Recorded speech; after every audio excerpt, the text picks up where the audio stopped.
Joshua Jones asks a question. I don't have an immediate answer in my head, but I'm just going to read it out loud. What life lesson did you learn during your time on MythBusters that you believe is an invaluable one? Something you and or others took away from production for life? Goodness gracious.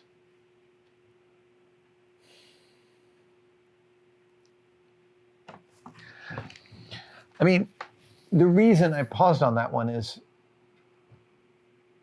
in every way, making that show shifted me on my axis. And I think every one of us that worked on it, our crew remained largely similar for our entire run. There certainly were some folks who were there for 5 or 6 years, some folks who were there for 10 years. But a lot of folks were there for most of the whole ride. And it was an incredible education, not just in science communication and in telling stories and in building a machine for rapid experimental methodology setup and takedown. It was also, we got to ride this beast that was successful before we even knew what it was. And we got to ride it all the way to the crest of its bell curve, which lasted for like years. That we climbed to our ratings after about 2 years, and we stayed there for like 6 at that top of the ratings, which is like, I knew the whole time that was going on, it can't last forever. And sure enough, around 2010, you started to see that crest, that things start to fall off a little bit. And as we went from having an unknown show to a hit show to a show that was like top of the pops for a long time to a show that was on the way down, and seeing the different ways in which the network and your big bosses treat you over that ride was fascinating.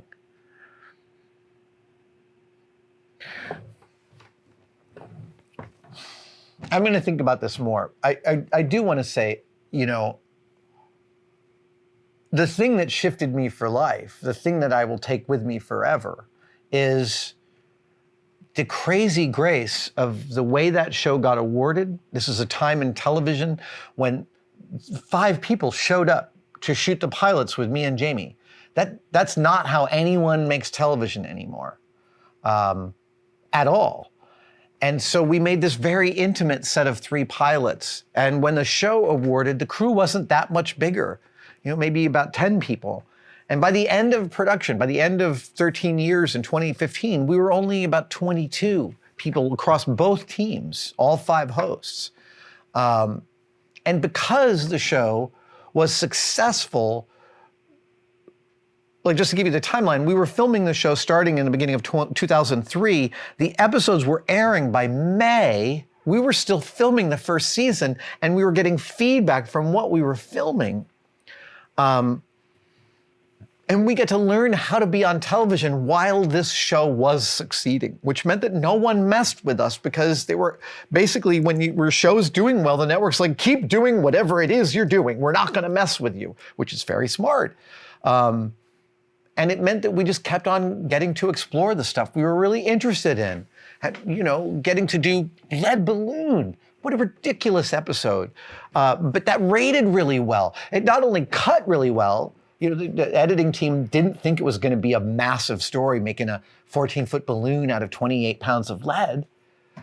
But the cut was beautiful. The episode rated really well. And that I remember specifically saying to Jamie, man, look, we can start to look for stories that have no fire or guns or explosions in them. Like, the way this went was just exceeded all of my expectations. And really, you know, what I got to do is with a talented team of people who cared, we built a machine for testing and telling stories about scientific methodologies. And, oh, yeah, that's what changed me for life. Making that show turned me into a scientist and an engineer. Both were occupations I thought were for smart people. And in thinking that, I put myself outside that category. And MythBusters helped me to understand that I am those 2 things. And it is of a time. I don't think MythBusters would succeed today as a television show. I think the landscape is so different. I think it would have to be a very different kind of show. And I don't specifically know what kind of show that would be, but I just don't think it would land today with the same fervor that it did 20 years ago. Wow, yeah, more than 20 years ago. Yeah, that's absolutely. Let me just see what's going on here. Monkey Circus has a second question, which is, did it get easier or harder to shoot stories in San Francisco as the show's popularity grew? This is where I'm going to tell you that our level of fame is not what you think of as fame. At the absolute peak of MythBusters, even then, it still was a pretty quiet world for us to move around in. And in fact, the better the show, specifically, the better the show did, the easier it was to make, because we were calling people who knew what we represented. In the very beginning days of the show, calling a lab and being like, hi, I'm trying to figure out if Coca-Cola is a reasonable spermicide. And they'd be like, why would anyone think that? They'd start to yell at me and I'd be like, wait, don't hang up. But then after the show starts airing, we're like, hey, we're on this little show called MythBusters. They're like, oh, we love you guys, come on down. And that was where these engineers and these scientists who would say, come down to our lab, let's talk, would talk to me and Jamie as if we knew what they were talking about. And we were comparing notes, he and I were like, they're treating us like peers. Because we just didn't know it yet. And that did shift me completely on axis. I'm going to finish with one last question. The Hublander says, were there ever... No, that's not the Hublander. Where is it? That's it. The Overwhelmed Brain Podcast. Hello. What is a myth you knew was ridiculous, that's so ridiculous that you were bored as heck recording it? Okay. There was never any of those. There was never any, for me, in which the outcome was a fait accompli and thus I wasn't interested. I was always able to find something about the story I wanted to muck with. Jamie definitely there were some stories he did not like because they were so obvious to him. He thought that anyone who entertained them as a question was an idiot. But I took this question to talk about something was the most boring myth we ever did, and it is Biscuit Bullet. And the myth is, this is so early on, I think this is even the pilots we shot this. I could be wrong.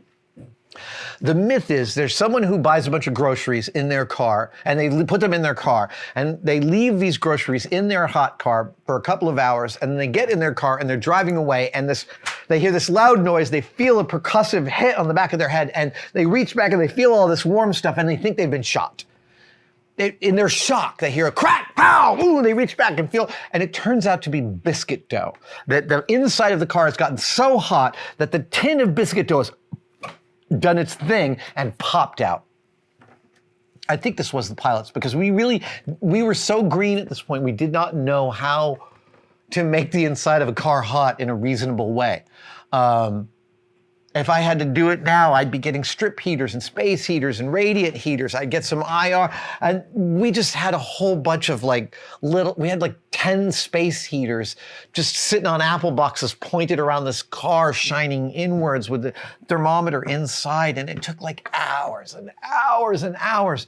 And it was killing us because on a hot sunny day, you can get the inside of a car over 100 degrees in just a couple minutes. But trying to do it in San Francisco, famously damp, overcast San Francisco.